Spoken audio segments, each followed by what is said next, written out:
des geekettes, la vie secrète des geekettes, la vie secrète des geekettes.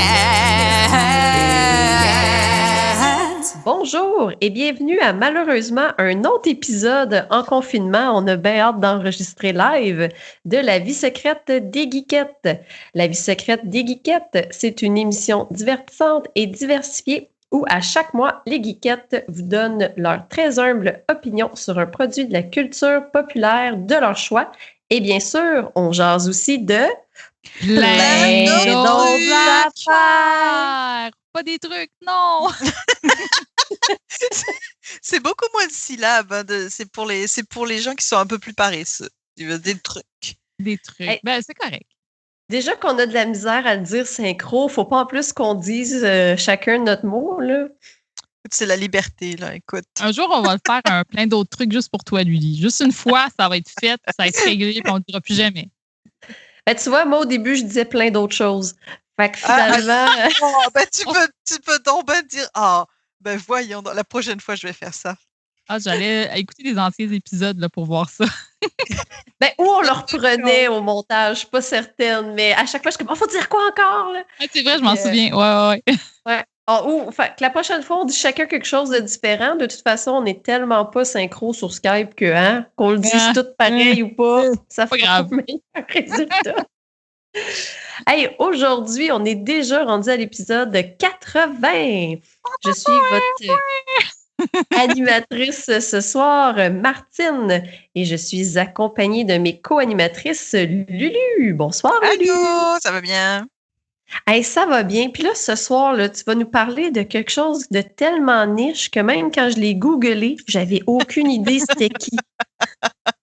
Oui, aujourd'hui, je vais parler des films de Quentin Dupieux. C'est un réalisateur français qui fait des films très particuliers. Fait que je répands la bonne parole pour prendre plus de gens. Tu sais, on a besoin de plus de gens dans le club Dupieux. Tu sais, fait que c'est ça. Puis on a aussi Fanny ce soir. Bonsoir, Fanny. Bonsoir, je dors un peu mieux. Bébé fait un petit pour ceux qui voudraient avoir des nouvelles du bébé. Là, je commence à dormir une petite affaire mieux. Mais des fois, il est persistant comme ce soir, le soir de cet enregistrement. Bébé était persistant ce soir. Il ne voulait pas se coucher. Mais c'est correct que j'ai un bon papa qui a pris la relève. Puis là, vous voyez pas Fanny, là, mais elle a quand même réussi à se mettre toute belle puis à se maquiller là, pour nous. Donc, même si bébé dormait pas. Mais je crois que le secret en ce moment, je viens de remarquer que mon chum Fred du podcast Rétro Nouveau a mis un genre de circle ring, là, comme, tu sais, des light rings, là, des gros. C'est comme un genre de lumière en rond. Ça a l'air du cercle, je sais pas trop. Mais il a mis ça juste au-dessus de l'écran, ce qui fait que je crois que mon teint est plus lumineux que d'habitude. Oui, c'est ça que j'ai eu à Noël. C'est comme les petits, c'est pour mettre sur ton téléphone pour faire des selfies. Puis le gros, c'est pour les professionnels qui font c'est un Twitch, etc. Exactement. Pour avoir un meilleur teint. Oui, c'est ça. Ben, il est coquin, mon chum. Coquet. Je pense que c'est coquet. Coquet. Coquet. Il est coquet. Donc, voilà. C'est pour ça que j'ai un beau teint. Et aussi à cause du rouge à lèvres. Puis tu vas nous parler de quoi, Fanny? Ben oui, je vais vous parler de quelque chose. Je vais vous parler d'une bande dessinée qui s'appelle Rebecca et Lucie mènent l'enquête. C'est ça. Et j'ai aussi fait une petite entrevue. Je vous en reparle plus tard. Cool. Deux activités pour toi ce mois-ci. Tout pour l'épisode 80. Tout. Puis moi, je vous fais la critique de Kunai, un jeu que j'ai joué sur Switch. Donc, c'est pas mal ça. Écoutez, comme d'habitude, on a toujours des petites nouvelles à vous parler. Puis, comme toujours, Fanny, t'es celle qui a le plus de nouvelles. Là, fait que on te laisse starter ça.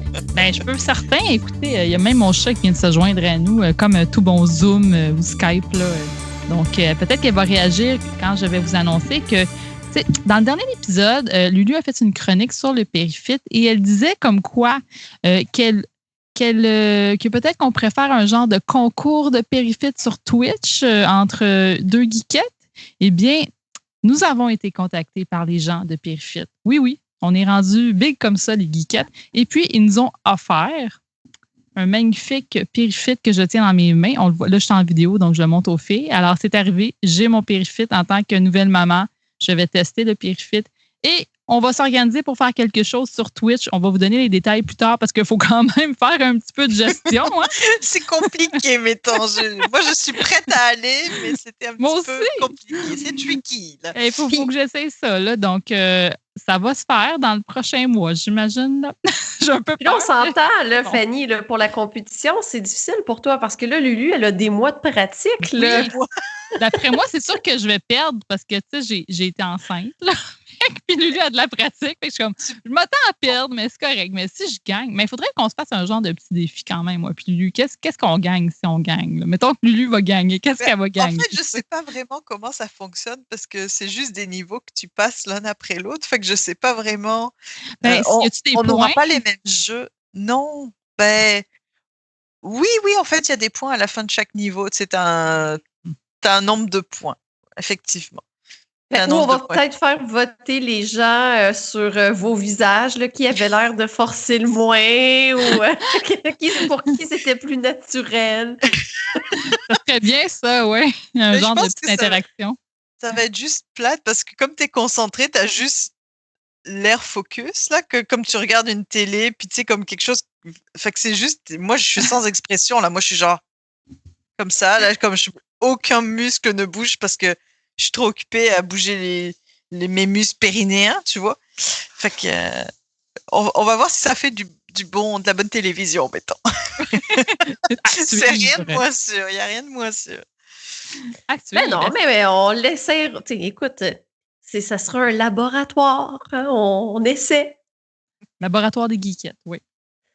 Exact. Puis quoi d'autre que tu avais à nous partager, Fanny? Je peux continuer comme ça, back à back comme ça. Ensuite, écoutez, je voulais dire aux gens que je vais faire. Dernièrement, je me suis dit que j'allais dessiner plus souvent parce qu'avant, je faisais un petit peu plus d'illustrations. Puis là, je me suis mis à dessiner mon bébé. Puis là, je pense que je vais faire un genre de petit fanzine ou un petit recueil de BD d'ici la fin de mon congé de maternité qui est dans 4 mois. J'ai un petit frisson. donc, je vais peut-être faire un genre de petit recueil de dessins, je ne sais pas trop. Quelque chose comme ça que je vais donner au Patreon des geekettes. C'est pour ceux qui en veulent. S'ils en veulent, ne sont pas intéressés, je ne leur en donnerai pas. Mais si ça vous intéresse, ça va me faire un plaisir de vous en envoyer une copie au Patreon des geekettes. Ben, moi, écoutez, grosse nouvelle dans ma vie privée. J'ai changé d'emploi, puis ça m'a fait réaliser que je suis plus vieille que je pense dans ma... Tu sais, on se sent toujours plus jeune, hein, que ce qu'on est. Puis, crime, là, je viens de réaliser qu'à 35 ans, on n'apprend pas... C'est plus épuisant apprendre qu'à 18 ans. C'est fou, là. Ça fait 2 semaines que j'ai commencé. Fait qu'évidemment, beaucoup de formation de système, formation du jargon de l'entreprise, qu'est-ce qu'ils font. Ça fait longtemps que j'ai pas été aussi épuisée. À tous les soirs, genre, je m'endormirais comme à 7h30. Je suis comme, mais pourtant, quand on était à l'université, après, on allait faire le party, on buvait tard pour retourner à l'école le lendemain. Fait que j'ai réalisé que j'ai mis trentaine pour vrai avec cette nouvel emploi. Ouais, ça fait ça. J'aimerais dire quelque chose de positif. Le meilleur est à venir? Je sais pas. Is it? Is it? C'est ça. Allez. Ouais, fait que je viens de découvrir les joies de la mi-trentaine. Puis. Mais non, mais en fait, mon père nous dirait, parce que dernièrement, je disais à mon père comme quoi que je me sentais bien vieille. Il disait, mais non, Fanny, t'es tellement plus jeune que nous tous, tu sais. Puis, c'est ça. Selon nos parents, on est extrêmement jeunes et ils aimeraient beaucoup avoir notre âge, en fait. Donc, il faut voir ça comme ça, des fois. Ouais, tu sais, c'est sûr. Hein? On est toujours les jeunes de quelqu'un, hein. Écoute. Ouais. Mais très contente de commencer une nouvelle étape de ma vie. Bravo, Martine. Merci. Go, Martine. Puis sinon aussi, comme Chantal n'est pas avec nous ce soir, je vais parler de WoW pour elle parce qu'on sait que Chantal... Spécial dédicace. C'est ça, nous parle toujours de WoW. Fait que sûrement que je dirais peut-être pas les bons termes. Je vais peut-être oublier des choses, mais bon. Je pense qu'elle n'est pas là parce qu'elle joue à WoW. Sûrement. C'est sûr que c'est ça. Les oreilles doivent lui sciller en ce moment. Ben écoutez, il y a un Québécois qui a battu le record Guinness du plus long marathon de WOW, et ce n'est pas Chantal, ce Québécois. C'est Bobby Gamache. Il y a tout un nom. Oui, Bobby Gamache. Et il a joué, puis là, c'est sûr que c'était prévu d'avance, là, probablement, qu'il doit aimer le chiffre 4, parce qu'il a joué 44 heures, 44 minutes et 44 secondes à WOW consécutif.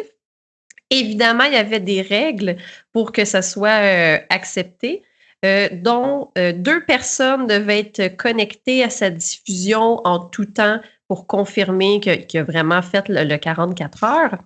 Il devait avoir le compteur, mettons, sur son Twitch ordinateur, mais il fallait aussi qu'il y ait un horloge visible dans son écran en tout temps. Il ne fallait pas qu'il flâne dans le jeu. Il fallait vraiment qu'il joue activement.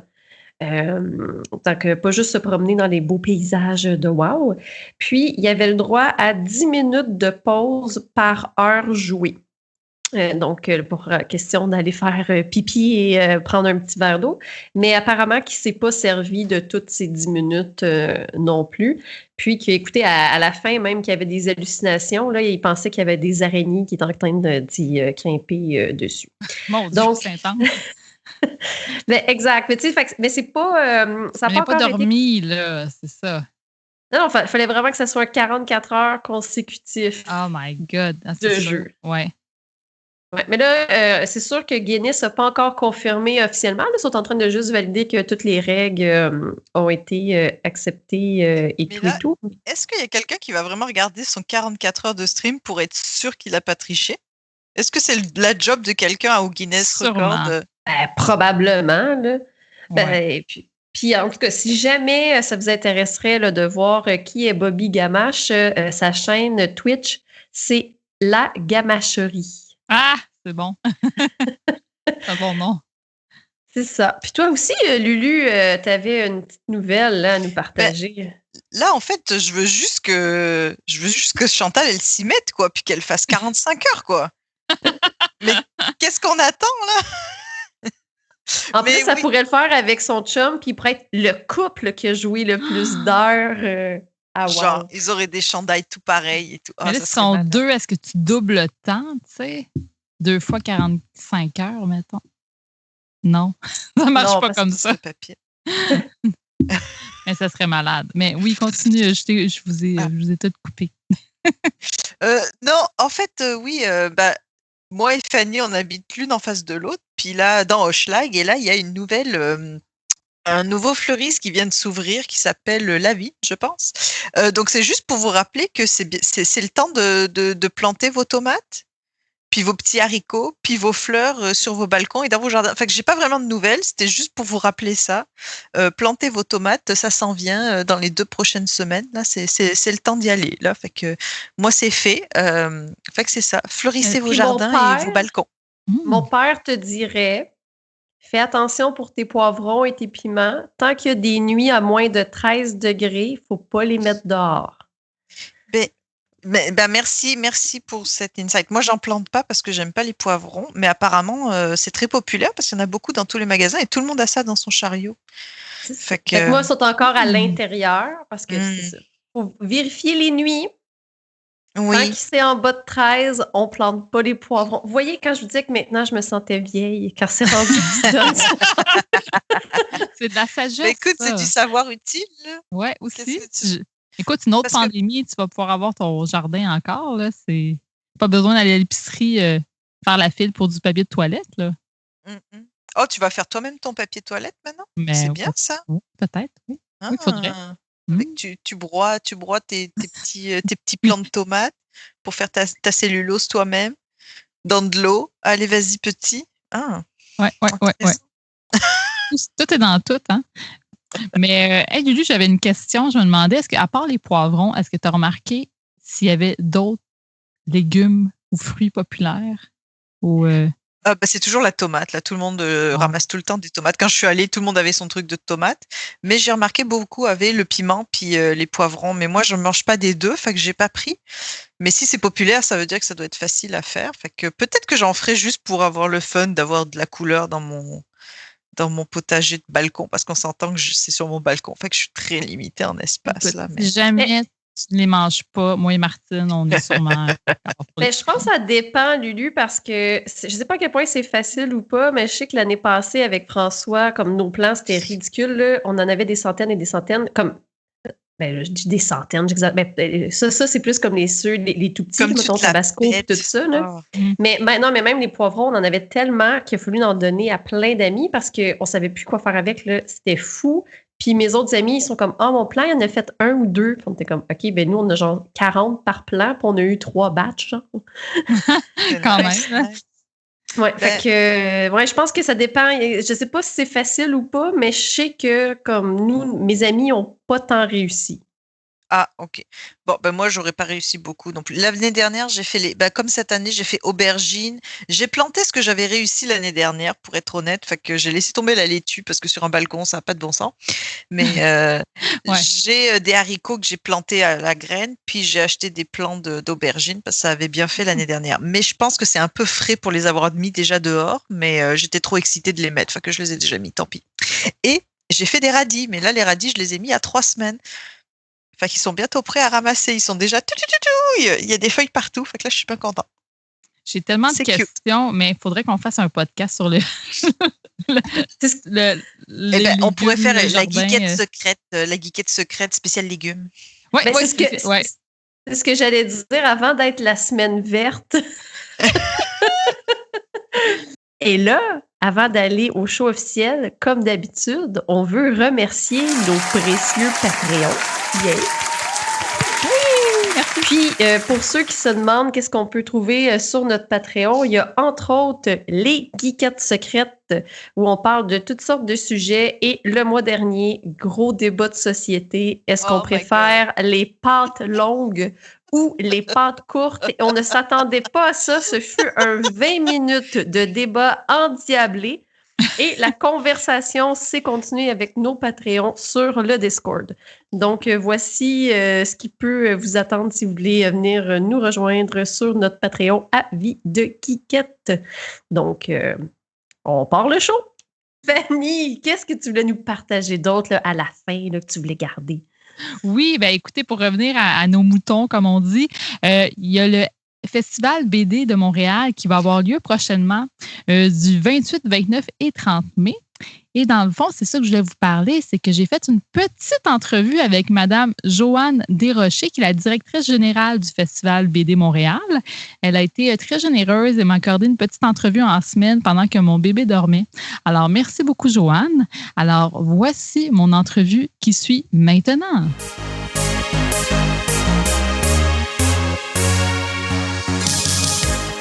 Alors, aujourd'hui, je suis présentement avec Madame Joanne Desrochers, la directrice générale du Festival de BD de Montréal.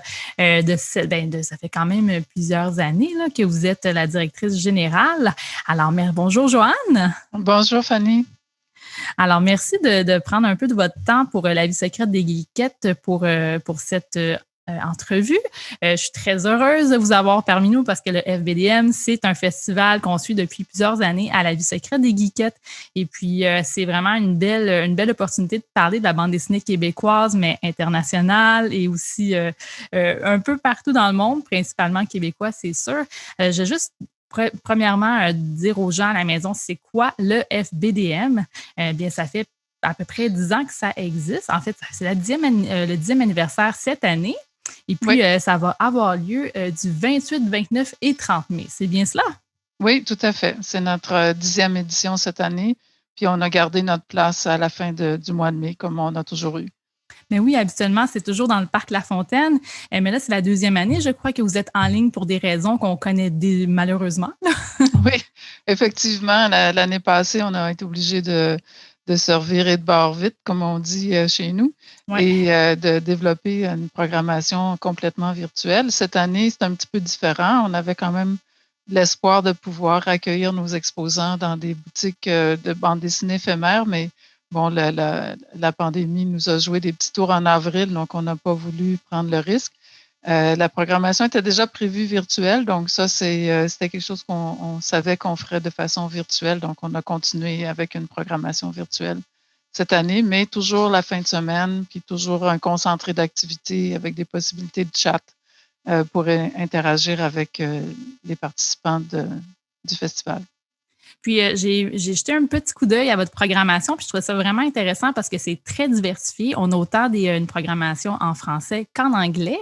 Puis, c'est vraiment, il y en a pour tous les goûts, pour tous les âges. J'ai remarqué qu'il y avait, entre autres, un petit atelier de dessin, faire une mini BD pour les 7 à 12 ans. Je trouvais ça super mignon et pertinent là, pour un festival de la BD. Mais on va également parler, entre autres, il va y avoir une conférence en anglais sur les femmes qui font de la bande dessinée au Chili également. Celle-là est en anglais. Puis aussi, on a une rencontre avec Jean-Paul Hyde et Réal Godbout. C'est 2 BDistes qui sont extrêmement connus dans le milieu de la BD québécoise. Puis quand j'ai vu ça, je me suis dit, ça va être très intéressant, cette programmation-là. Et puis, mais moi, je me demandais un petit peu, est-ce que vous aviez un coup de cœur de la programmation pour cette année? C'est toujours difficile les coups de cœur, hein, parce que c'est comme privilégier un événement par rapport à un autre sur une programmation qu'on met beaucoup de temps pour réfléchir. Je pense que la section, il y a 2 sections que j'aime beaucoup parce qu'elles mettent les ouvrages et les auteurs de l'avant. Il y a la section où on parle BD, donc Parlons BD. Donc, ces sections-là, c'est des rencontres avec les auteurs qui vont nous parler de leurs œuvres. Donc, ça met l'auteur et l'œuvre en avant. Et puis, la section aussi que vous avez mentionné pour le dessin, où on aura Jean-Paul Hyde et Réal Godbout. On a fait des paires de dessinateurs. Puis, cette section-là, on aura 6 rencontres de 2 dessinateurs qui vont être animés par un 3e dessinateur connu qui est Jake Dion. Donc, ça va faire une belle conversation, ces 3 dessinateurs-là qui vont discuter de dessins, comment on fait les dessins, ils vont interagir les uns avec les autres. Donc, ça va être très dynamique. Je pense que ça va donner un aspect participatif intéressant pour les gens qui vont assister à ces événements-là. Oui, évidemment, je pourrais toutes les nommer une après l'autre, là, parce qu'il y a une table ronde aussi qui est en anglais, mais qui va parler de Afterlife and Alternate Worlds. Et puis, cela réunit des gens de l'Ontario, de la Suède et des États-Unis. Donc, c'est ça qui est chouette. On peut réunir des auteurs du Chili, comme vous l'avez mentionné plus tôt, ou de la Suède, de la Suisse, de la France. C'est vraiment ça qui est intéressant avec la programmation virtuelle. Puis justement, est-ce que ça fait partie de votre mandat dans les prochaines années, que ce soit encore plus international, le FBDM?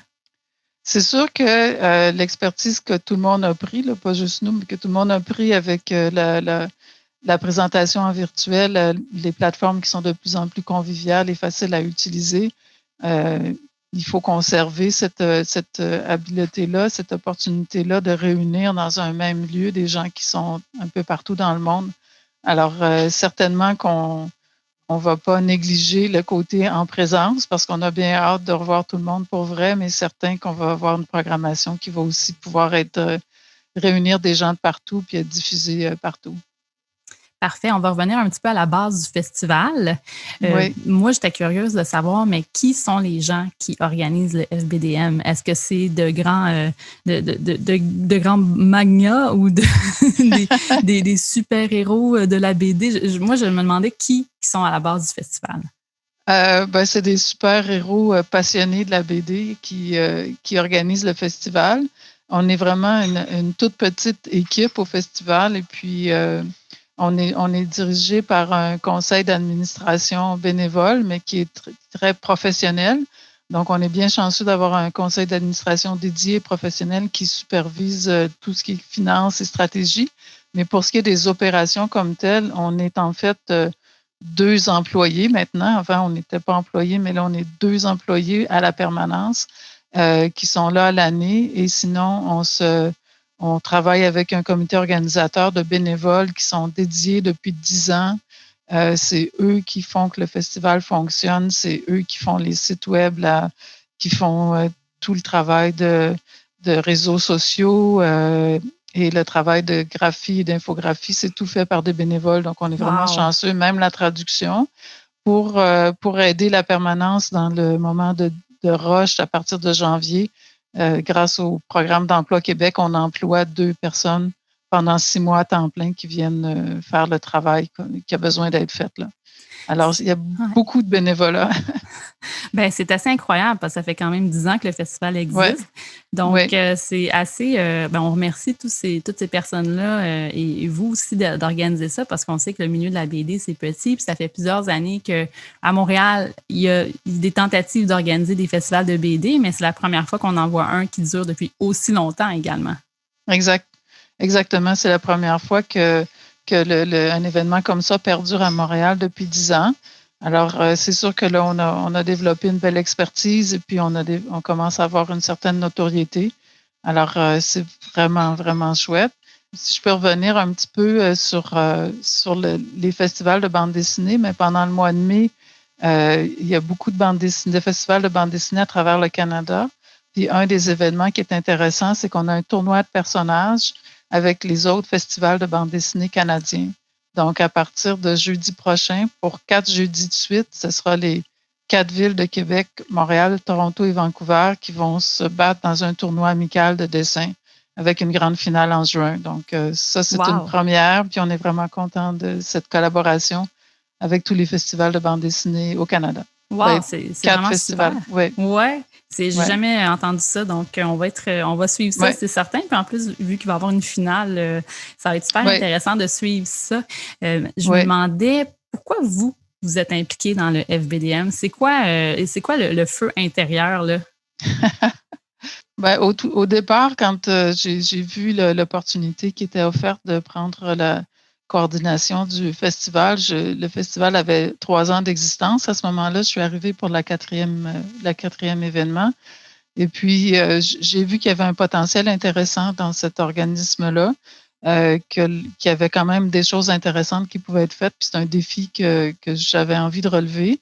Alors, voilà, j'ai posé ma candidature et puis ils m'ont cru et ils m'ont regardé.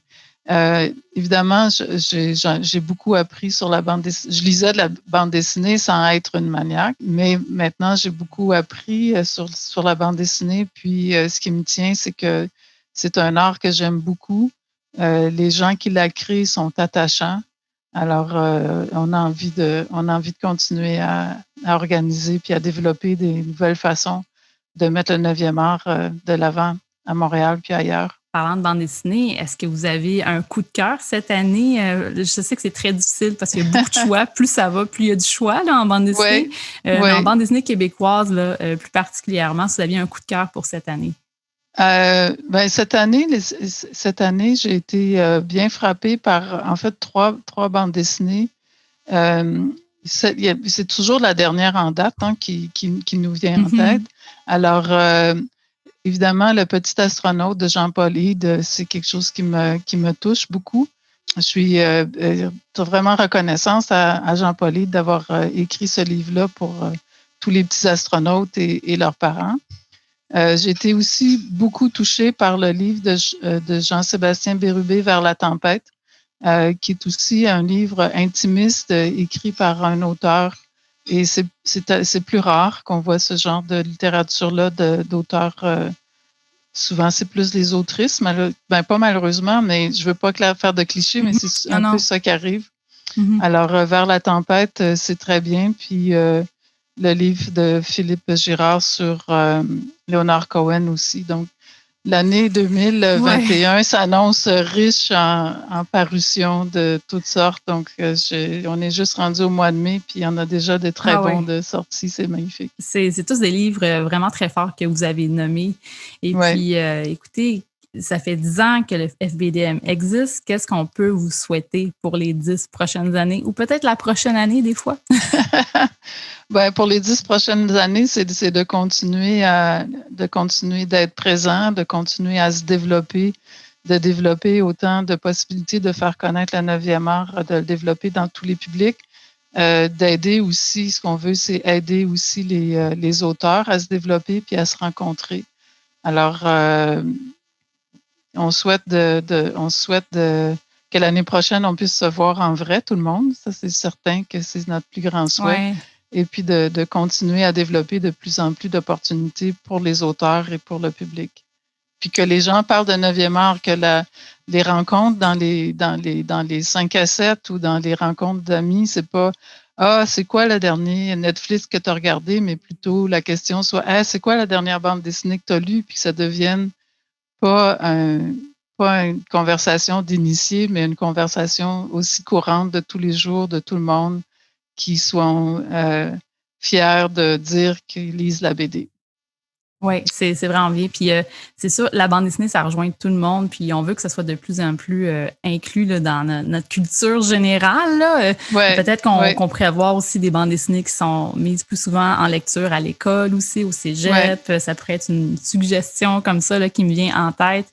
Écoutez, les gens qui peuvent avoir accès à cette belle programmation-là, ils ont accès via votre site web, j'ai vu. C'est diffusé sur la page Facebook, sur YouTube également.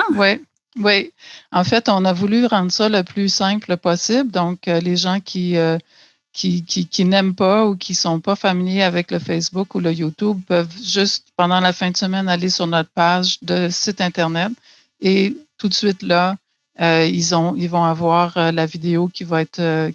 Ils vont pouvoir interagir avec tout le monde. Donc, c'est en direct sur notre site web, évidemment sur notre page Facebook et sur notre chaîne YouTube.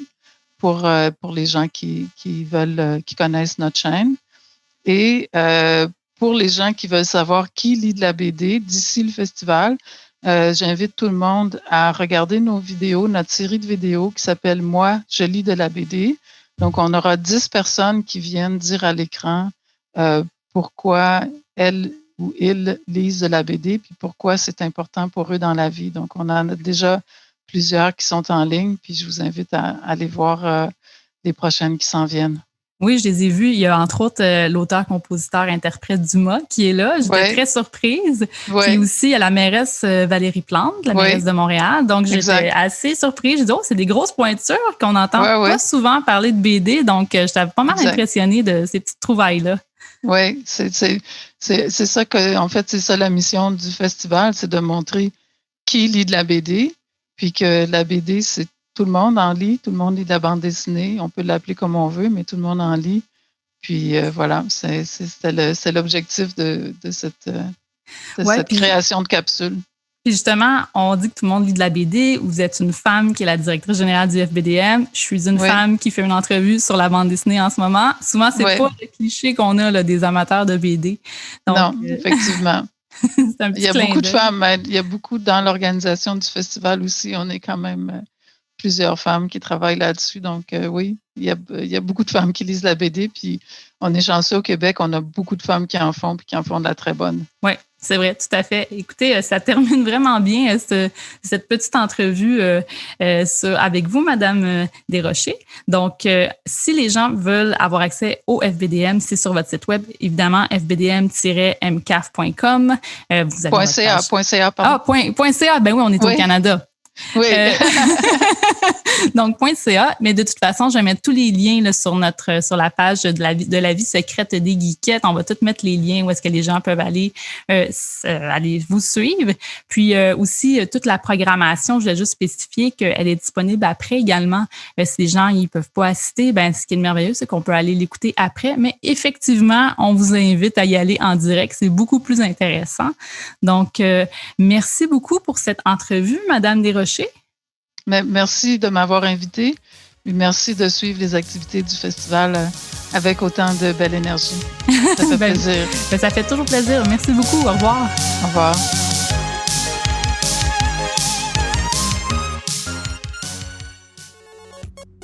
Qui d'autre que numérique.ca pourrait bien réaliser votre site Web? 2 décennies de développement et de création devraient suffire à vous convaincre. Quel que soit le secteur d'activité ou le budget, notre motivation est la même, celle d'innover et de dénicher le concept qui vous propulsera vers le succès. Pour les budgets plus modestes, nous offrons des sites Web à partir de 750 $. Pour la réalisation d'un projet plus ambitieux ou pour le développement d'applications web, nos professionnels vous guideront dans votre démarche. Pour en connaître davantage sur nos services, visitez le numérique.ca ou communiquez avec nous au 88 335 0804. Martine, ce mois-ci, à l'épisode 80, tu vas nous parler d'un jeu vidéo qui s'appelle Kunai. Oui, Kunai, c'est développé par Turtle Blaze, un studio indépendant néerlandais cette fois-ci, et c'est publié par The Arcade Crew. C'est disponible sur Switch et sur PC. J'y ai joué sur Switch. C'est sorti en février 2020. C'est pas très cher. On parle d'une $20 pour la version numérique ou une $30 si vous voulez la version physique par Limited Run. Par contre, Limited Run, quand il n'y en a plus qui ont été faits, ben là, c'est sûr que là, les prix se mettent à augmenter. Donc, s'il en reste encore en vente, tant mieux, une $30. Sinon, j'ai aucune idée combien ça va valoir. C'est un jeu d'action et de plateforme ninja.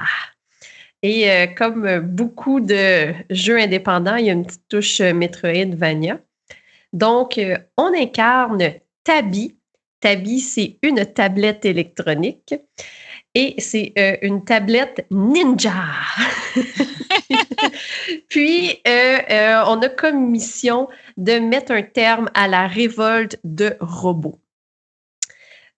Donc, pourquoi ça s'appelle Kunai? C'est la mécanique principale du jeu. Dans le fond, dans chacune de nos mains, on a un kunai qui est dans le fond une corde que tu vas lancer puis que tu peux t'accrocher au plafond ou sur les murs et te balancer sur ta corde pour sauter plus loin ou des choses comme ça.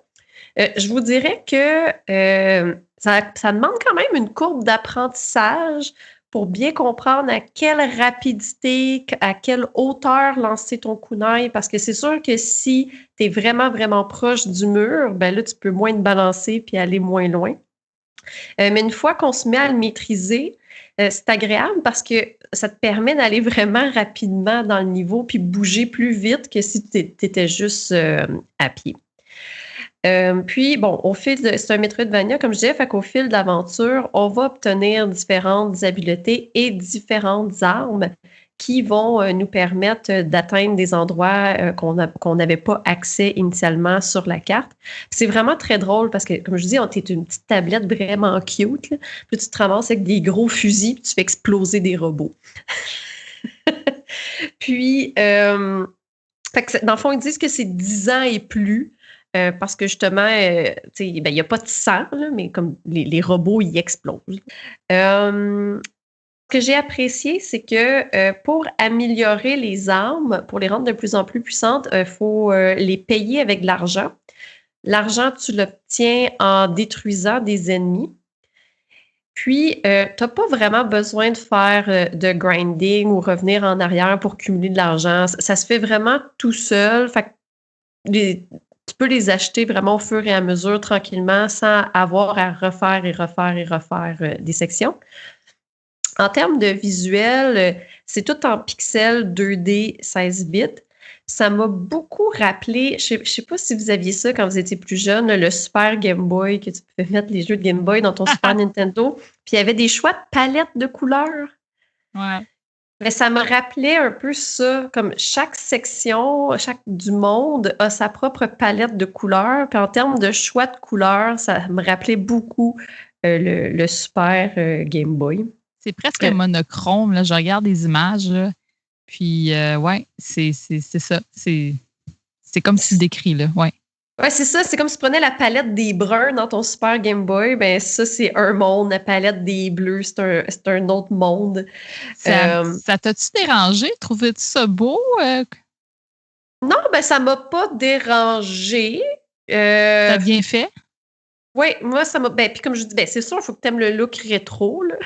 Là, c'est très, très, très rétro. Puis, tu sais, souvent, les gens vont s'inspirer du pixel art, mais le rendre quand même au goût du jour. Ça, je trouve que c'est plus près de ce qu'on faisait à l'époque, peut-être qu'au goût du jour, là. OK. La musique aussi est inspirée de cet univers-là. La musique est bien. Par contre, les loops sont quand même courtes. Ça revient vite, la musique. Exactement, mais encore une fois, très inspiré de l'époque. Donc, les ennemis, c'est les robots rouges et les robots bleus sont nos amis. Donc, il y a des gens qui vont nous aider, qui vont nous donner des indices. Mais je dis des gens, c'est vraiment des petits robots. Là. Puis des robots, c'est comme des ordinateurs. Là. Il y a comme des Macintosh, puis des... Des PC. Exact. Puis les ennemis, il y a une belle gradation. Là. Au début, ils sont très, très faciles. Puis plus qu'on avance, il y en a il y en a même des kamikazes là, qui vont vraiment exploser, puis ils vont exploser dans une grosse portion comme de l'écran. Fait que soit qu'il faut que tu t'assures de les détruire avant qu'eux te détruisent ou aller te cacher dans le niveau. Fait que c'est ça. Ils deviennent de plus en plus difficiles. Il y a une bonne touche d'humour dans les textes. Puis là, si vous voulez, là, pas de divulve gâcheur là, sur aucune phrase du jeu, avancez ceci de 20 secondes. Mais je veux donner un exemple d'humour. Ça m'a tellement fait rire quand tu arrives au premier boss. Il est comme tu seras jamais capable de me battre. Tu penses vraiment qu'une petite tablette, genre, va comme venir à bout de moi. Puis là, on a un épée, un katana. Puis là, on fait juste lui donner un coup d'épée. Il passe au travers de la fenêtre, puis il tombe en bas du vaisseau, puis le boss est fini. En un seul coup de katana. Puis, mais ils font vraiment un gros build-up. Là, ça va être ton premier boss fight. Fait que c'est le genre d'humour qu'il y a dans le jeu. Comme dans tout Metroidvania qui se respecte, il y a une carte bien détaillée. Puis ça, on aime bien ça, les cartes détaillées, là, surtout les gens comme moi qui aiment ça être organisés puis trouver des sections que tu n'as pas visitées. Le boss final, j'ai vraiment été surprise parce que c'est pas un jeu qui est difficile. Ça se fait quand même bien. Puis si vous voulez commencer dans le genre, je vous le recommande parce que justement, c'est simple, c'est rapide, c'est un jeu avec à peu près 8 à 10 heures si tu veux tout faire. Ou si tu veux pas aller chercher tous les secrets, on parle de 6 heures là, à peu près seulement. Fait que j'ai trouvé quand même, comme je dis, c'était simple, c'était quand même relativement facile. Puis le boss, la fin, mais Caroline, il a fallu que je me reprenne à plusieurs reprises. Je suis comme, voyons, comme j'avais l'impression que j'avais été super bonne. Puis le boss final, il n'est pas si difficile non plus. Puis comme les jeux d'époque, il suffit d'apprendre ses patterns. Puis une fois qu'on connaît ses patterns, on est capable de le battre. Mais ouais, non, j'ai eu une petite difficulté, là. Je me suis surprise. Dans les points à améliorer, il n'y a pas de zone pour te téléporter d'une section de la carte à une autre. Fait que des fois, quand je voyais que j'avais manqué des choses, je suis comme, ça me tente-tu vraiment de repasser au travers de 4 mondes pour revenir dans ce monde-là? Fait que peut-être qu'avoir un téléport quand tu es rendu près du boss final, ça aurait été agréable. C'est sûr qu'il y a des raccourcis là, d'une section à l'autre. C'est ça. Mais j'aurais aimé ça un petit peu plus de raccourcis. Puis, même chose, il n'y a pas non plus de menu. Disons qu'on est dans la section de la montagne. Il n'y a pas un menu qui va me dire combien de coffres j'ai oublié dans la forêt. Ou dans toutes les autres sections. Fait qu'une fois que tu as une nouvelle habileté ou une autre arme qui te permettrait d'aller découvrir des secrets, j'aurais aimé ça, pouvoir suivre un peu combien de coffres il me restait à les retrouver. C'est sûr que quand tu es dans la zone que tu es, tu le vois, mais tu ne le vois pas dans les autres zones que tu as déjà visitées. Il faut vraiment que tu y retournes. Donc, ça serait comme pour moi les points améliorés de ce jeu-là. C'est pas un grand jeu, là, c'est pas révolutionnaire, mais c'est bien exécuté. Les contrôles sont très tight. La mécanique des kunai, c'est intéressant. C'est différent, c'est drôle. Fait que je trouve que si on a envie d'un petit jeu qui n'as pas envie de tant de te casser la tête, là, puis juste profiter d'une aventure comme d'action, là, c'est quand même un jeu d'action puis de plateforme, c'est parfait. Est-ce que c'est un jeu, peut-être tu l'as déjà mentionné, mais est-ce que c'est un jeu qui est récent? Oui, il est sorti en 2020. Quand même. Donc, assez récent comme jeu, là. Oui, puis souvent, avant de faire ma chronique, j'aime ça aller voir aussi d'autres critiques. Tu sais, c'est quoi que les gens aiment ou pas de ce jeu-là. Puis ça m'a surpris parce que c'est un peu le commentaire qu'il y avait parfois de ceux qui ont moins apprécié le jeu, de dire comme « Ah ouais, mais il n'y avait pas un gros menu d'armes, il n'y avait pas un gros menu comme d'habileté puis d'upgrade. » Mais au contraire, je pense que c'est un peu ce qui fait la force de ce jeu-là parce qu'il y en a tellement des Metroidvania avec plein d'options. Mhm. Puis souvent, il va y avoir souvent aussi des arbres de compétences. Puis là, il faut que tu choisisses est-ce que tu veux l'habileté A ou l'habileté B. Mais au contraire, je suis comme enfin un jeu que tu te casses pas la tête. Là. Tu fais le jeu, puis ça va bien. Puis l'argent va te permettre de tout débloquer. Tu n'as pas besoin de prendre des choix. Comme dans la vraie vie. Exact. Mais c'est peut-être pour ça, peut-être parce que là, je vous disais, les filles, en début d'épisode, que j'étais fatiguée. Fait que là, avoir quelque chose où que j'ai pas besoin de me casser la tête, moi, au contraire, j'ai trouvé que c'était la force. Peut-être justement, si vous aimez un peu plus les platformers, mais que vous avez envie de sortir un peu de votre zone de confort, bien, ça serait un bel entrée aussi vers quelque chose qui est un peu plus comme un Metroidvania. Super. Moi, ça me parle en tout cas comme jeu. Je me dis enfin un jeu que je serais capable de jouer. Oui, ben, je te dis, c'est sûr que celui que j'ai parlé la dernière fois, Pod, ça, tu peux pas mourir, pas de temps. Ça, c'est sûr que tu peux jouer. Lui, tu vas être capable. Tu vas peut-être avoir quelques embûches, mais tu vas être capable. C'est bon. Ben, c'est ça. Hey, mais merci beaucoup, Martine. Est-ce que tu avais des questions? Ben moi, j'ai des questions parce que c'est une tablette, mais comment tu tiens tes kunai et pourquoi il y a des bras? Pas vraiment. Comme tu vois pas vraiment les. Ben oui, en fait, oui. Je regarde des images. Sur l'illustration, oui, mais on dirait que dans le jeu, peut-être pas. Peut-être l'animation. Ben, dans le fond, la tablette, c'est ta tête. Puis ils ont mis un corps puis des petites mains. Là. Fait que la tablette, c'est vraiment juste ta tête. Est-ce que c'est une cape qu'il a? Parce que tu as montré ta jaquette et je savais pas s'il avait une cape. Oui, mais c'est très subtil dans le jeu. Ah, OK. Mais ce qui est drôle, c'est que dans les coffres à aller chercher, c'est souvent des chapeaux.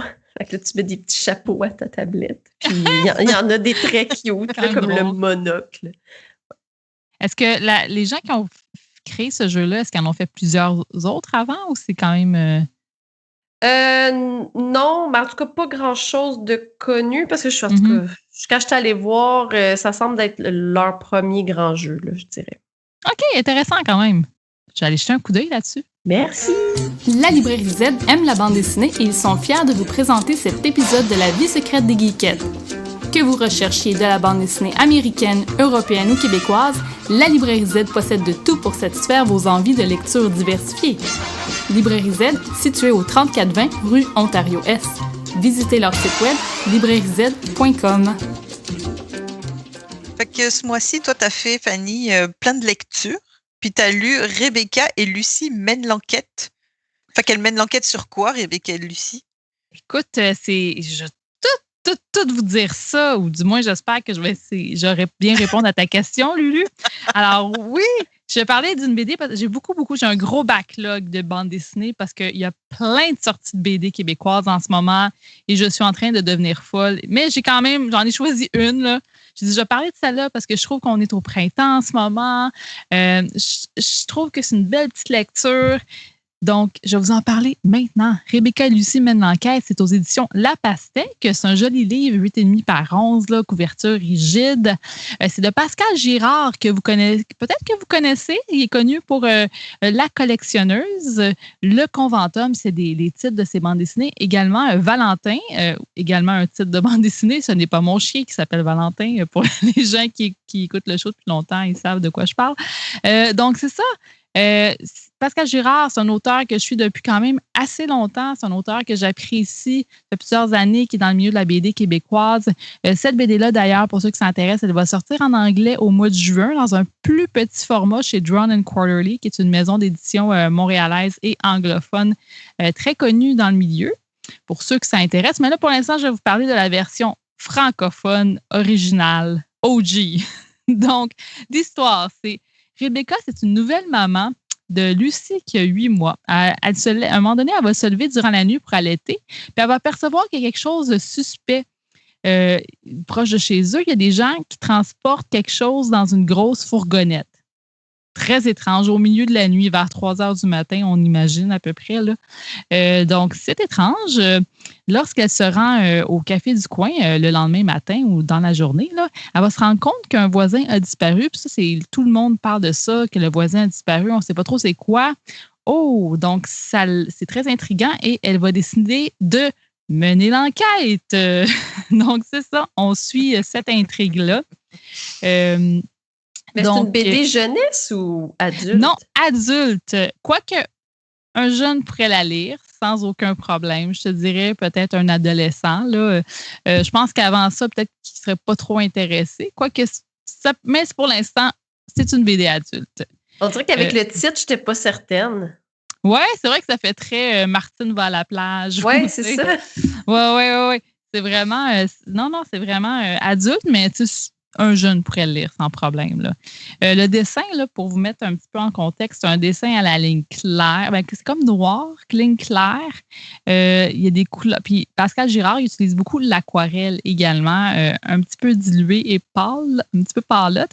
Puis, ce qui est intéressant, c'est que j'ai su dans une entrevue qu'il a donnée avec Jean-Dominique Laduc, qui est chroniqueur, qui est aussi le propriétaire de la librairie Z, copropriétaire de la librairie Z. C'est dans tout. Tout est dans tout.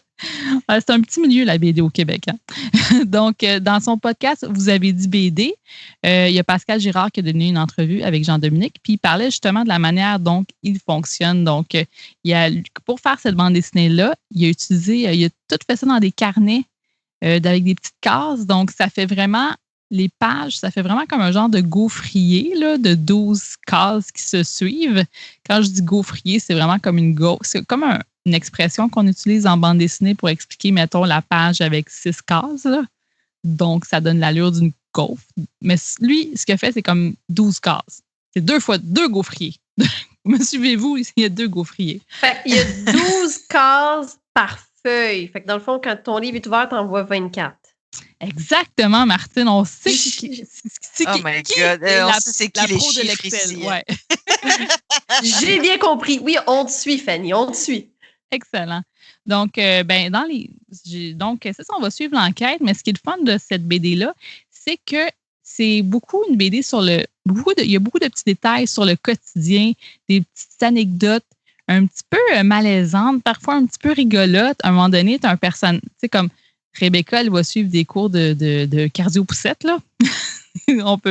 Puis tu te dis, c'est drôle, ça. On vit tout ça. Puis à un moment donné, il y a comme un gars louche qui les observe. Puis là, les filles sont comme, hey, est-ce que vous le connaissez? Bon, je vais faire un divulgacheur ici, là, avancé de 10 secondes, les gens qui ne veulent pas le savoir. Donc, il disait, est-ce que vous connaissez ce monsieur-là qui est dans les buissons? Non, on ne le connaît pas. Hey, va-t'en! C'est vraiment comme, il y a juste un gars bizarre là, qui les observe. Fait que, c'est toutes des petites affaires un peu weird, des fois, qui se passent dans l'histoire, qui n'ont pas vraiment... Tu as vraiment l'intrigue, puis tu as plein de petites anecdotes du quotidien qui sont un peu rigolos. Elle a aussi, des fois, vu que c'est une maman parce qu'elle mène l'enquête, mais c'est une mère qui mène son enquête avec son bébé. Donc, elle va rencontrer des policiers, puis là, elle a son bébé sur elle. Puis, des fois, il arrive des petites anecdotes qui arrivent aux mères, qui, justement, je ne vais pas en dire trop, je ne veux pas gâcher d'autres surprises. Donc, vous allez voir, c'est très rigolo ce qui se passe. Moi, c'est ce que j'ai beaucoup aimé, les anecdotes, les situations qui sont assez rigolotes. L'intrigue, par contre, c'était correct. Je l'ai suivi, mais c'était pas ça qui m'intéressait tant que ça dans la BD. J'étais plus intéressée par les petits détails, les petits trucs rigolos qui arrivent. À un moment donné, l'intrigue, elle devient plus intéressante, mais au final, je te dirais que c'est pas ça qui... Même si c'est une BD genre polar, là, genre, c'est une BD qui est sur un thème d'un polar, ben c'est pas ça vraiment qui au final fait la force de la BD, moi, je trouve. Ça m'a laissé un petit peu sur ma faim, je te dirais. Je sais qu'il avait parlé que peut-être il aimerait faire une petite série avec ça. C'est pas sûr encore. Ben, je dirais peut-être que s'il veut faire ça, peut-être que l'intrigue pourrait être plus poussée un peu. Parce que je te dirais que ça m'a laissé un petit peu sur ma faim, sans dire qu'est-ce que ça en est. Donc, je vous dirais, cette BD-là, c'est vraiment une petite lecture légère d'été, sympathique. C'est vraiment parfait pour les vacances qui s'en viennent. Ou justement, moi, je suis une mère en congé de maternité. Là, je me suis super gros reconnue dans le personnage de Rebecca. J'ai dit, c'est moi avec mon bébé. D'ailleurs, j'entends mon bébé crier dans le fond en ce moment. Il s'est réveillé. Donc, c'est sûr que moi, ça m'a beaucoup touchée. Donc, une mère qui est en congé de maternité, ça serait une super bonne BD à lui donner parce que ça m'a fait beaucoup rire parce qu'il y a plein de petites anecdotes qui arrivent. Puis, je fais, oui, tu sais, à un moment donné, il y a un dessin du bébé en tant que tel. Puis, je suis certaine que c'est une photo qu'il a prise de son bébé qui était couché dans cette position-là. Donc, tu sais, il y a plein de petits trucs que je trouvais absolument charmants. Donc, voilà. Je vous le conseille, mais peut-être pas pour l'intrigue, plus pour les petites anecdotes, le quotidien. Puis, évidemment, si vous aimez Pascal Girard, oui, allez vous la procurer. Là, ça vaut la peine. C'est toujours super charmant puis mignon qu'est-ce qu'il fait. Donc, oui, je vous la suggère.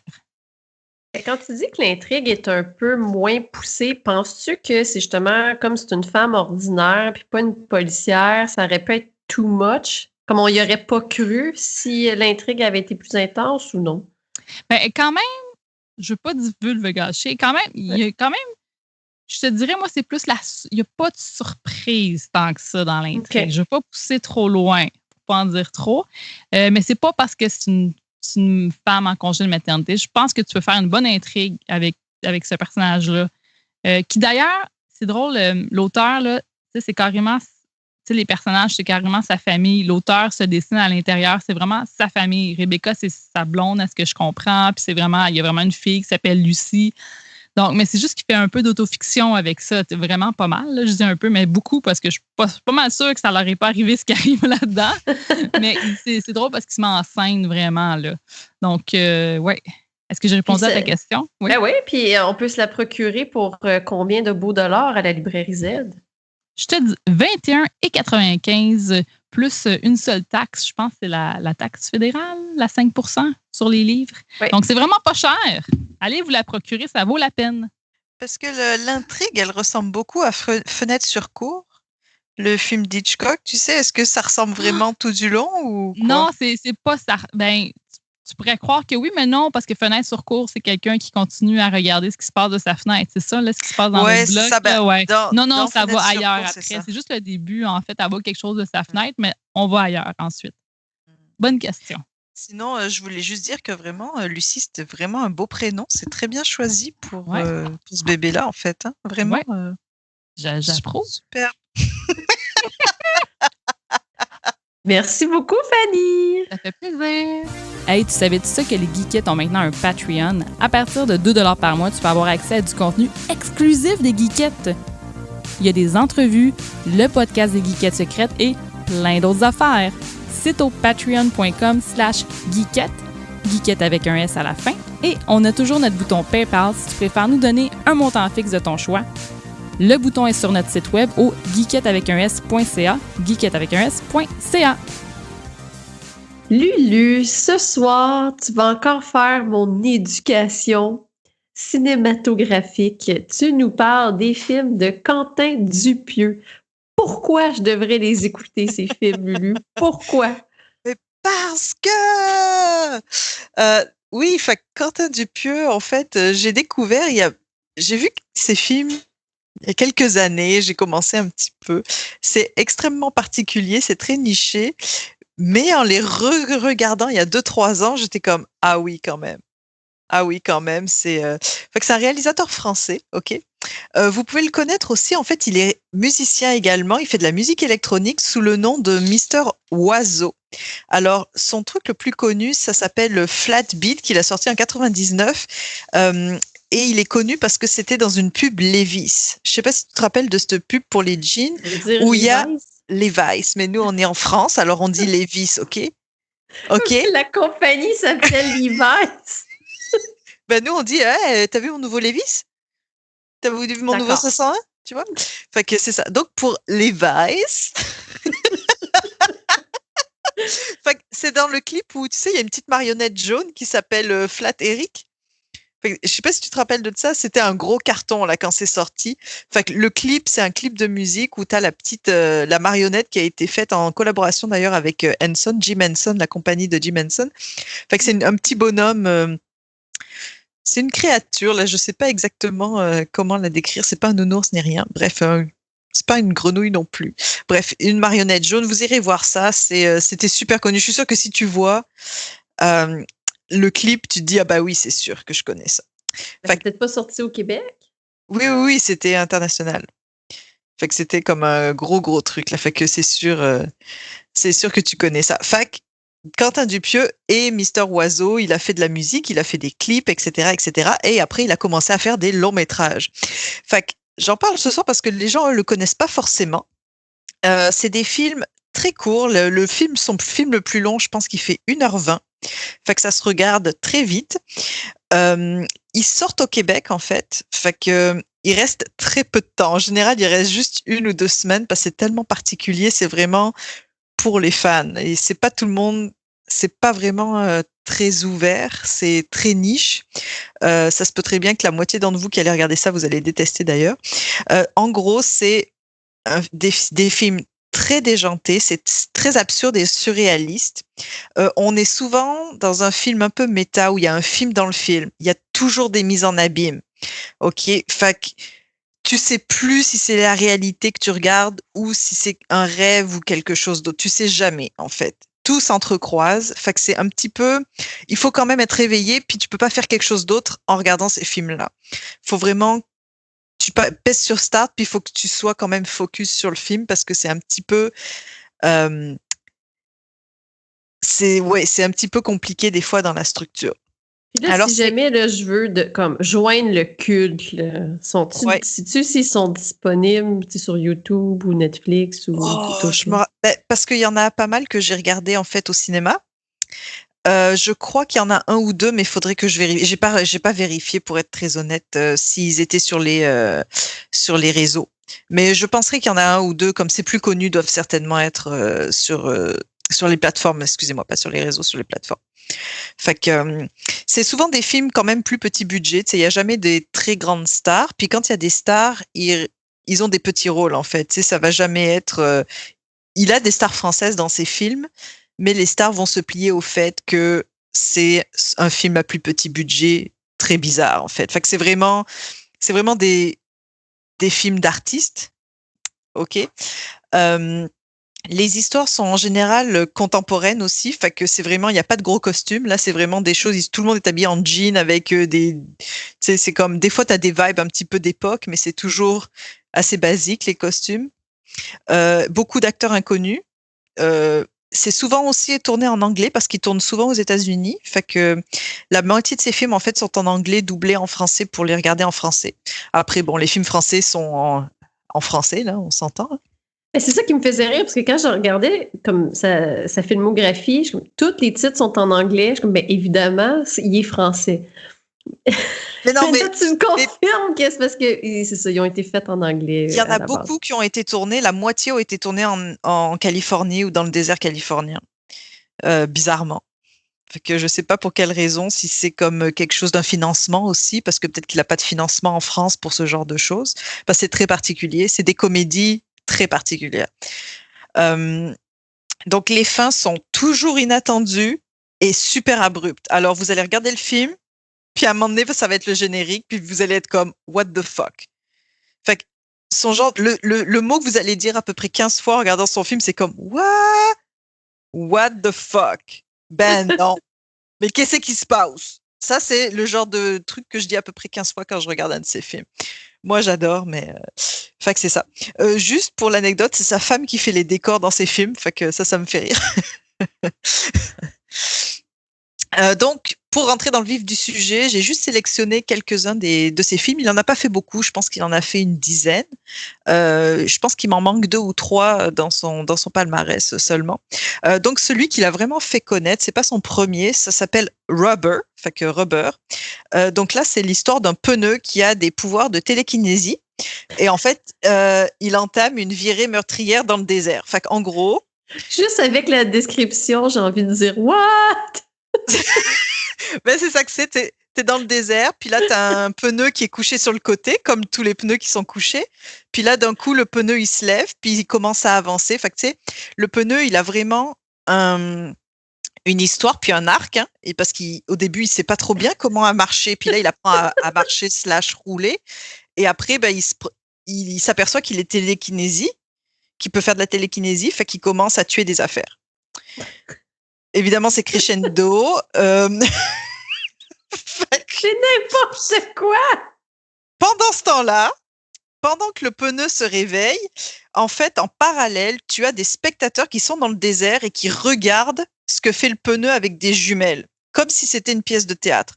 Fait que là, faut que vous regardez un film de pneus pendant qu'il y a vraiment des gens qui regardent le film se dérouler comme si pour eux, c'était une pièce de théâtre, en fait. Fait que pour toi, c'est un film, mais pour eux, c'est la vraie vie. Mais ils sont conscients que c'est du cinéma qu'ils regardent. Est-ce que tu comprends ce que je veux dire? Oui, je comprends. OK. Fait qu'il y a toujours ça, tu vas d'un à l'autre. Fait que là, tu vas voir le pneu pendant quelques temps. Puis là, ça va aller vers les gens. Puis les gens, ils sont comme, mais qu'est-ce qu'il fait le pneu? Puis là, ils regardent, oh, il est rentré là-dedans. Oh, et là, il fait ça. Fait que t'as un back and forth entre le pneu, puis les spectateurs qui sont liés entre eux, mais en fait, oui et non. OK. Fait que ça, c'est vraiment la signature de Dupieux où tu as des choses qui se passent en parallèle, mais qui sont tout le temps liées. Même des fois par un cheveu, mais c'est lié. Donc, ça a été tourné, ça vraiment, c'est en 14 jours avec 2 appareils photo. Puis, il a fait, donc, c'est avec évidemment, il n'y a pas vraiment de CGI en tant que tel, c'est que des effets vraiment mécaniques, OK? Donc, c'est un film d'horreur, hein, en fait. C'est une comédie d'horreur. Donc, on a vraiment beaucoup de suspense quand même avec le pneu, en fait, qui roule dans le désert à la recherche de ses victimes. Il y a quand même un peu du gore, parce qu'évidemment, il tue des gens par la télékinésie. Fait que je veux pas vraiment vous dire comment, mais quand même. C'est des effets mécaniques, alors c'est un peu gore, mais c'est pas super traumatisant, parce que c'est tout fait quand même maison, là. Et puis, c'est surtout déstabilisant avec les spectateurs, tu sais, comme qui regardent en même temps, enfin, qui regardent en même temps que toi, mais eux, c'est live. Fait que toi, tu les regardes eux pendant que tu regardes le film, mais pour eux, tu sais, c'est comme, tu sais plus dans quelle dimension t'es, tu sais, c'est comme vraiment, t'es en 2 dimensions. Déjà convaincu, hein. Fait que, je vous encourage à regarder ça. C'est le film qui l'a fait connaître, là. Fait que, il est quand même assez connu, celui-ci. Rubber, avec le pneu. Le pneu est crédité. Il est joué par Robert. Donc, dans les crédits, il est là au casting. Fait que c'est Robert le pneu. C'est ça, mais puis dans le film en tant que tel, y a-t-il un petit nom, le pneu? Non. Ben non, parce qu'en fait, c'est juste les gens qui regardent, qui disent, ah, qu'est-ce qu'il fait? Donc, ce film-là, il est en anglais. Il est d'origine en langue anglaise. OK, fait que quand tu le regardes et que tu le trouves, tu vas le regarder en anglais. Je pense que je l'avais streamé illégal, ou pli ou plat, et on l'avait vu en anglais. Parce que c'était tourné aux États-Unis, puis la plupart des acteurs sont américains. Donc après, je vais parler de Réalité, qui est un film de 2014. Donc là, c'est avec Alain Chabat. Enfin, vous, ici, Alain Chabat, vous le connaissez pas vraiment, mais chez nous, c'est une méga star, OK? C'est quelqu'un qui fait beaucoup de comédies. C'est lui qui a fait Astérix et Cléopâtre, le gros film qui a eu tant de succès. C'est lui le réalisateur, c'est lui qui jouait César. Fait que pour nous, Alain Chabat, c'est une énorme star, OK? Donc, Réalité, celui-là, c'est celui qui m'a le plus déstabilisé, OK? Donc, Alain Chabat, il veut réaliser un film. On est aux États-Unis encore. Donc là, ça, c'est en français, puis il y a aussi de l'anglais dedans. Donc, Alain Chabat veut réaliser un film et il trouve un producteur qui veut bien lui payer son film à condition que Alain Chabat trouve le meilleur gémissement de l'histoire du cinéma. Puis il a 48 heures pour trouver ça. OK? Fac. Alain Chabat, ben, il s'en va, puis là, il est avec son petit dictaphone, puis il essaye de trouver le meilleur cri. Fait qu'il est comme ah! Fait que là, il fait il essaie de trouver le meilleur cri du monde, le meilleur gémissement. Et pendant ce temps-là, on suit quelqu'un qui est en train de tourner un film. OK? Fait que là, tu as l'intrigue du film qu'il est en train de tourner, sauf que les acteurs, ils sont dans la réalité. C'est-à-dire que les personnages du film sont dans la réalité d'Alain Chabat. Fait qu'Alain Chabat, c'est là où on est en réalité. On a en parallèle quelqu'un qui tourne un film, et en parallèle, on a le film en tant que tel. Sauf que les personnages du film bleed dans toutes les dimensions. Fait qu'il se passe pas mal de trucs là-dedans.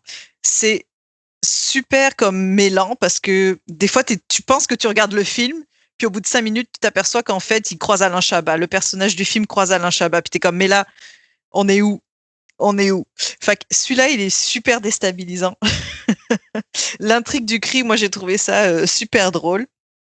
C'est juste, ouais, c'est super déstabilisé. Faut vraiment être éveillé puis alerte pour regarder celui-ci parce que ça part un petit peu dans tous les sens. Fait que c'est un petit peu compliqué. Pour l'anecdote, y a-t-il des indices visuels qui nous aident à comprendre dans laquelle des 3 dimensions on est ou pas? En fait, pas du tout. Le costume des acteurs, parce que les personnages, tu vas les reconnaître. Sauf que des fois, tu sais pas si tu regardes l'acteur ou le personnage qui joue. Puis ça va être donné en indice plus tard par quelque chose de précis. OK, fait qu'au début de la scène, t'as aucune idée. Tu sais jamais où tu es, en fait. Parce que toi, tu penses que tu regardes quelque chose de linéaire, mais en fait, c'est linéaire, mais dans plusieurs dimensions qui s'entrecoupent. Fait que finalement, est-ce qu'on est tout le temps dans le film? Est-ce qu'on est tout le temps dans la réalité? Parce que tout se coupe entre eux, fait que tu sais pas trop. C'est très mêlant. Fait que là, si vous le regardez, là, soyez alerte. Là, c'est pas le moment de fumer du pot avant de regarder ça. Là. Ah, tu vois, c'est ça, j'allais dire. Ou faut que tu ailles à la SQDC avant ou alors, faut que tu sois vraiment parti parce que ces films sont pas psychédéliques du tout. Là, c'est pas des tripes et tout. C'est vraiment ultra précis, puis c'est c'est juste tellement mêlant. C'est juste la superposition et la mise en abîme constante des choses qui font que c'est exceptionnel. Et pour celui-là, je voulais juste dire, il y a des lieux de tournage assez cool qui sont allés scouter en Californie, dont le fameux bâtiment où il y a les Power Rangers, là. La base des Power Rangers fait partie du film. Fait que ça, c'était comme, on regardait puis on dit comme, ah, la base des Power Rangers. Fait que là, c'est le fun. Fait que le prochain film, c'est mon préféré. Ça s'appelle Au Poste en 2018. Celui-là, je l'ai vu au cinéma avec Benoît Poelvoorde. Je ne sais pas si vous le connaissez. C'est un acteur belge. Il a fait beaucoup de choses, mais là je vais pas, voilà. Et Grégoire Ludig, fait que Benoît Poelvoorde est super connu là aussi, pareil. Là, l'intrigue est très simple. Fugain retrouve un homme mort en bas de son immeuble, ok, pendant la nuit, puis il appelle la police. Fait qu'en fait, le film, c'est son interrogatoire par le commissaire Buron, qui est joué par Benoît Poelvoorde. Fait qu'en gros, ils sont les deux au poste et il se fait interroger parce que c'est lui le premier suspect, puis c'est lui qui a trouvé le cadavre. Donc tout le film, c'est ça, avec des interactions des personnages secondaires du commissariat qui rentrent et qui sortent. C'est juste de l'humour super absurde. C'est un huis clos. On a évidemment des flashbacks de l'explication de Fugain. Fait que là, ça se passe dans son immeuble, dans le fond. Mais c'est super drôle. Il y a beaucoup de comiques de situation. C'est juste, des fois, c'est tellement malaisant. Tu regardes, puis c'est juste comme, il n'y a pas de blague, mais tu regardes, puis t'es comme, oh my God. C'est super rocambolesque. Les dialogues sont super précis, sont super bons. Moi, c'est vraiment mon préféré. C'est le moins tordu. Il n'est pas super tordu, mais c'est juste comme what the fuck, un petit peu. Et puis, il y a un petit peu un vibe un peu des années 70 dans les costumes et tout. Fait que c'est pas pire pendant tout. Fait que celui-ci est assez accessible comparé à Réalité, qui est celui d'avant. Celui-ci est quand même assez accessible, mais c'est quand même assez drôle. Puis, tu as quand même toujours la mise en abîme avec le fait qu'on fait des flashbacks. Il y a des personnages du présent qui se retrouvent dans ces flashbacks. On sait pas pour, tu sais, comme on n'est pas censé. C'est super, c'est mon préféré. Au Poste. Je vous le recommande fortement. Le dernier que j'ai vu, en fait, je l'ai vu dans un, comment on appelle ça, un festival de cinéma. Je me rappelle plus lequel, à Montréal. Comment on appelle ça, des festivals? Ça fait tellement longtemps qu'on s'en rappelle pas. Ça s'appelle Le Dain de 2019. Fait que ça, c'est avec Jean Dujardin, que vous connaissez sûrement. J'adore Jean Dujardin. Ben, voilà. Et avec Adèle Haenel, que vous la connaissez aussi sûrement parce que c'est elle qui était la portrait du jeune fille en feu, le portrait de la jeune fille en feu.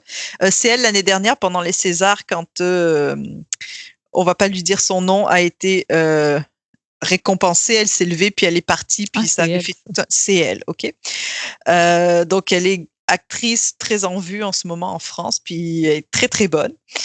L'histoire du Dain. En fait, c'est Georges qui est joué par Jean Dujardin. En fait, il plaque tout et il part dans un village isolé en montagne où il prétend tourner un film, ok. Mais au passage, en fait, il va utiliser tout son argent, ok, genre 7 500 €, ce qui est énorme. C'est plus de 10 000 pièces, là, on s'entend, là, 12 000 pièces peut-être, pour s'acheter une veste en daim qui va devenir vraiment son obsession. Enfin, c'est une veste en daim avec des franges, là, hein, on s'entend, là. Okay. Et il va, mais il est obsédé par sa veste. Fait que là, c'est un peu son ami imaginaire.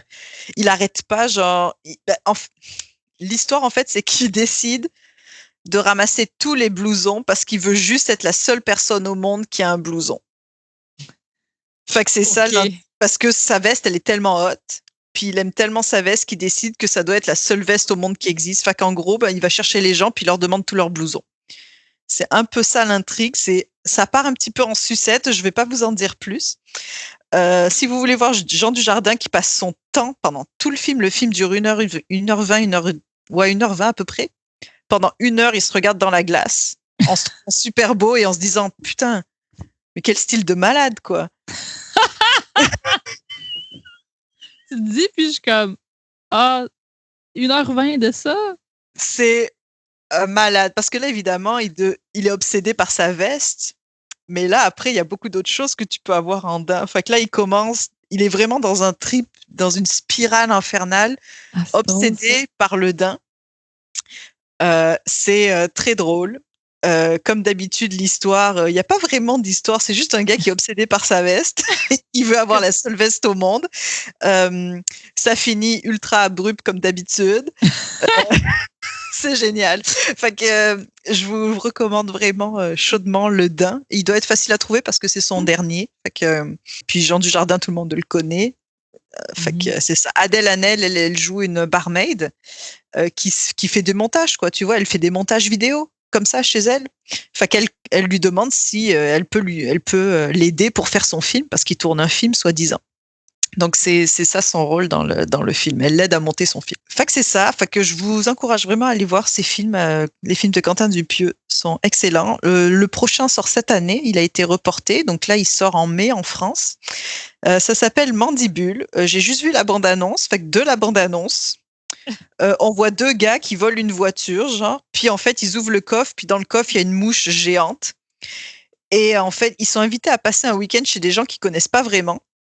Fait qu'ils se pointent chez ces gens-là avec une mouche géante dans leur coffre et ils décident. Il y en a juste un qui dit « Ah là, on pourrait faire plein de cash avec ça, on pourrait se faire plein de la thune avec ça. » Fait que là, je sais pas où ça s'en va. Il y a une mouche géante, 2 gars un peu losers qui sont invités chez des gens sur le party. Tout peut arriver, fait que j'ai bien hâte de voir où ça s'en va. Fait que c'est ça. Allez voir les films de Quentin Dupieux, c'est excellent. Martine, tu avais quelque chose à dire? Je veux juste dire que tu m'as convaincue, Lulu. Je vais les regarder. Mais je pense que je vais commencer par Robert. C'est celui qui pique le plus ma curiosité pour le moment. Fait que je commence par Robert, puis si je l'aime, je vais regarder le Dain. Sinon, je vais recevoir du hate mail. Mais qu'est-ce que tu m'as fait perdre 1h20 de ma vie? Tu vois, moi, c'est au poste qui m'intéresse. Il y en a pour tous les goûts, finalement. Il y en a pour tous les goûts. Mais juste, il faut être concentré. Il faut être concentré quand même. C'est bon. Mais en fait, je voulais juste dire que c'est très beau visuellement. Hein? Ben, c'est lui, ils font tout, tu sais, comme il fait presque tout. Ils sont toujours, les génériques sont quand même pas très longs, tu sais, c'est quand même des petites équipes. Fait que, tu sais, le grain est toujours un peu granuleux, ben, surtout sur le Dain, parce que comme dans le Dain, il est censé être un filmographe, tu le vois avec une grosse caméra, mais vraiment comme on avait dans les années 90. Fait que, tu sais, t'as le grain qui correspond à ce qu'il est en train de filmer.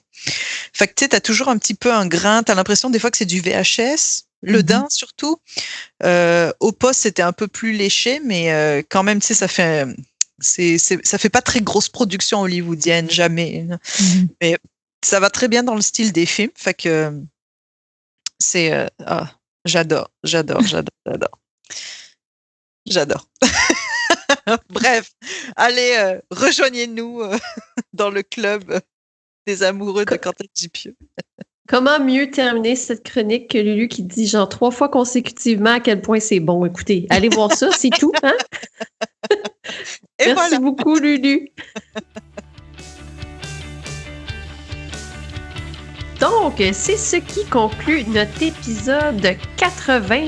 Si vous voulez nous retrouver sur les médias sociaux, bien entendu, notre site web geekette avec un s.ca où vous allez pouvoir trouver tous nos épisodes. On a aussi un Facebook à la vie secrète des geekettes. Puis sur Instagram et Twitch, vous pouvez nous trouver sur Vie de Geekette avec un S. Puis on a aussi Lulu qui fait parfois des Twitch sur son compte personnel si vous voulez aller la voir. Lulu, est-ce que tu peux nous rappeler c'est quoi ton Twitch? Non, tu me prends pour dépourvu, là.